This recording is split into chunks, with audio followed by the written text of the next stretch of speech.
Well, I hope and pray that you had a wonderful 4th of July weekend and you were able to celebrate with family, friends, and neighbors this weekend. It's going to be hot here in Minnesota, and so I've looked at my schedule for the week, and I have decided that each day this week we're going to look at water.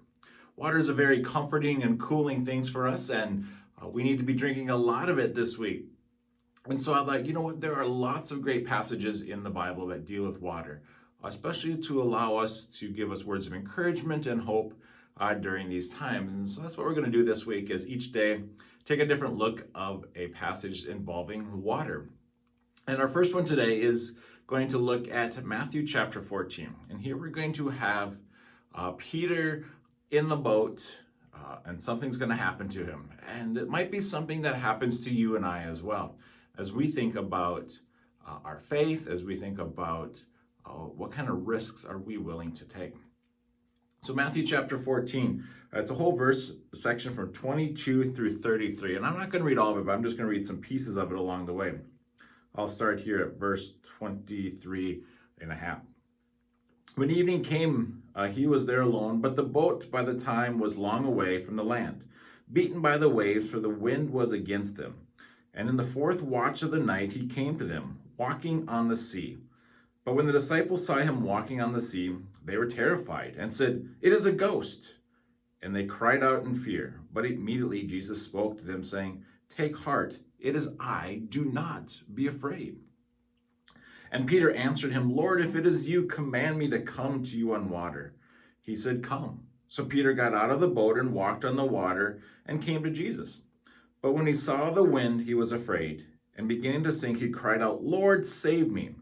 Jesus immediately reached out his hand and took hold of him, saying to him, "O you of little faith, why did you doubt?" And when he got into the boat, the wind ceased. And those in the boat worshipped him, saying, "Truly you are the Son of God."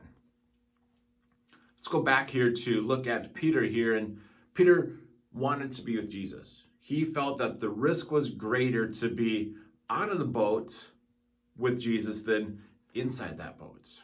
And so he wanted to get out and walk and be with Jesus at whatever risk. Well, Jesus commanded him because Peter asked, "Lord, command me." Jesus said, "Come." And he went. And as Peter was walking on the water, something amazing happened. He got afraid. He got afraid because the wind was picking up and the waves. Well, I don't know about you guys, but I've been on the water in a boat when some storms have popped up, and it's a little scary. It's a little scary to think about what's going to happen, or you start processing, how will I get through it? I need to get to shore. Well, Peter here was walking on water, going to Jesus, and he took his eyes off of him. He allowed fear to sit into his life and not keep that focus on Christ. Well, right now, many of us might be facing that similar thing. We might have our eyes not on Christ as we are going through these days. You're like, "Andy, there's more to things without keeping my eyes on Jesus. I need to worry about all the details and all the little things that I can't." And that's when we start to sink. That's when we get overwhelmed with so many things that we're not able to be what Christ has called us to be. So as you think about this week, as we start this series on water, this story of Peter is a good one for us to focus and think about, because I'm going to ask you guys to keep your eyes focused on Christ. And as you think about that, as you think about keeping your eyes focused on him and allowing him to direct your path, I'm also going to ask you to be thinking about those around you.